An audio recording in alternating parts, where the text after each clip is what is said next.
അത്തം പത്തിന് തിരുവോണം എന്നല്ലേ ഇത് ഇനി 8 ദിവസം കൂടി കഴിഞ്ഞാൽ അത് ഓണമായിട്ടുണ്ട്. അപ്പോൾ ഇന്ന് ചിത്തിരയാണ് കേട്ടോ. അപ്പോൾ രണ്ടാമത്തെ ദിവസമാണ്. നമ്മളിപ്പോൾ ഇന്ന് പൂക്കളിടുന്നത് 3 കളർ വെച്ചിട്ടാണ്. ഗ്രീൻ ഉണ്ട്, ഓറഞ്ച് ഉണ്ട് ആൻഡ് യെല്ലോ ഉണ്ട്. മല്ലിക ഓറഞ്ചും മഞ്ഞയും നമ്മുടെ കയ്യിലുള്ളതുകൊണ്ട് നമ്മൾ അത് തന്നെ കട്ട് ചെയ്തു. പിന്നെ നമ്മൾ ഗ്രീന് വേണ്ടിയിട്ട് പച്ചയ്ക്ക് വേണ്ടിയിട്ട് ഇല എടുത്ത് കട്ട് ചെയ്തിട്ട് ചെറുതായിട്ട് ഇങ്ങനെ കട്ട് ചെയ്തെടുത്തിട്ടുണ്ട് കേട്ടോ. ഇന്നിപ്പോൾ ഡിസൈൻ നമ്മൾ മാറ്റുന്നുണ്ട്. നമ്മൾ ഇന്നലെ ഇട്ട പോലെ വട്ടം വട്ടമല്ല, ഇന്ന് റൗണ്ടിന് പകരം വേറെ എക്സ്ട്രാ എന്തെങ്കിലും ഡിസൈൻ കൊടുക്കാമെന്ന് കരുതി. അപ്പോൾ ആദ്യം നമ്മൾ ഗ്രീൻ ഇട്ടു, ഇലയാണ് കൊടുത്തിട്ടുള്ളത്.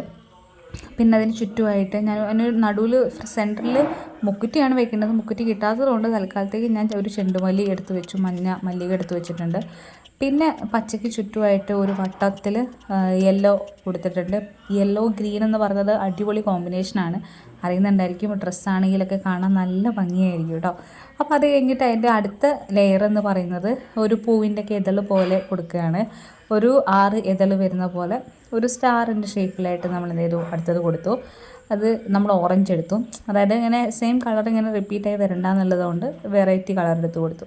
പിന്നെ അതിന് ഒന്നുകൂടി ഒരു ലെയർ കൊടുക്കാൻ വേണ്ടിയിട്ട് യെല്ലോ വെച്ചിട്ട് തന്നെയാണ് വീണ്ടും നമ്മൾ കൊടുത്തത്. ആ എന്താണ് സ്റ്റാർ അല്ലെങ്കിൽ ആ ഷേപ്പ് ജസ്റ്റ് ഒന്നുകൂടി ഒന്ന് ഷൈൻ ചെയ്യാൻ വേണ്ടിയിട്ട് യെല്ലോ കളറിലുള്ള മല്ലിക നമ്മൾ തന്നെ വീണ്ടും അതിൻ്റെ ഒരു ഔട്ട്ലൈൻ പോലെ കൊടുത്തിട്ടുണ്ട്. ഇതൊക്കെ നമ്മളിങ്ങനെ വരയ്ക്കൊന്നും വേണ്ട, നമ്മളിങ്ങനെ ജസ്റ്റ് ഇട്ട് കഴിഞ്ഞിട്ട് നമ്മൾ എന്ത് ചെയ്താൽ മതി, ജസ്റ്റ് ഒന്ന് അവിടെ ഇവിടെയൊക്കെ ഒന്ന് ഇങ്ങനെ ഷേപ്പാക്കി കഴിയുകയാണെങ്കിൽ ഏകദേശം ഷേപ്പ് നമുക്ക് കിട്ടും. ഇനി യെല്ലോൻ്റെ കൂടെ വീണ്ടും നമുക്ക് ഓറഞ്ച് ഇടാൻ പറ്റില്ല, ഞാൻ ഗ്രീൻ തന്നെയാണ് കൊടുത്തത്. ഗ്രീന് നല്ല കോമ്പിനേഷനാണല്ലോ. ആദ്യം അത് കംപ്ലീറ്റ് വട്ടമായിട്ട് കൊടുക്കാമെന്ന് കരുതി, പക്ഷേ അതിന് മാത്രം ഗ്രീൻ ഇലയൊന്നും ഞാൻ വെട്ടിയിട്ടുണ്ടായിരുന്നില്ല. ഇതിൻ്റെ ഇടയിൽ കൂടെ ആമ്പലൂന്ന് വെച്ചിട്ട് വെട്ടാന്ന് പറയുന്നത് ഭയങ്കര ടാസ്ക്കാണ്. അപ്പോൾ കുറച്ച് ഇല മാത്രം നമ്മൾ എടുത്തിരുന്നത്. ഇനി ആ ഗ്രീൻ അങ്ങനെ കിടക്കണ്ട എന്നുള്ളത്, അതായത് ഔട്ട്ലൈൻ അങ്ങനെ വേണ്ടാന്ന് തീരുമാനിച്ചിട്ട് ഒരു ഓറഞ്ച് കൂടി എന്ത് ചെയ്തു, ഔട്ട്ലൈനായിട്ട് ജസ്റ്റ് ഒന്നുകൂടി ഒന്ന് ഇട്ട് കൊടുത്തു. ഇപ്പോൾ തന്നെ നമ്മളുടെ പൂക്കളത്തിന് കുറച്ചിങ്ങനെ കളർഫുള്ളായി വന്നിട്ടുണ്ട്. യെല്ലോ, ഗ്രീന്, അതുപോലെ ഓറഞ്ചൊക്കെ വന്നിട്ട് ഇങ്ങനെ അവിടെ ഇവിടെയൊക്കെ ആയിട്ട് ഇങ്ങനെ വരുമ്പോൾ തന്നെ കാണാൻ നല്ല ഭംഗിയുണ്ട് കേട്ടോ. അപ്പോൾ ഇത്രയും ഇട്ടപ്പോൾ ബാക്കി നമുക്ക് കുറച്ചുകൂടി പൂവുണ്ടായിരുന്നു. ഞാൻ വിചാരിച്ചതിനുള്ളിൽ തീരുന്നില്ലത്, പക്ഷെ തീർന്നില്ല. അപ്പോൾ കുറച്ച് ഗ്രീനും അതുപോലെ കുറച്ച് യെല്ലോയും ബാക്കി ഉണ്ടായിരുന്നു. ബാക്കിയുള്ള പൂ എന്തായാലും നമ്മൾ അരിഞ്ഞു, ഇനിയിപ്പോൾ നമുക്ക് കളയാൻ പറ്റത്തില്ലല്ലോ.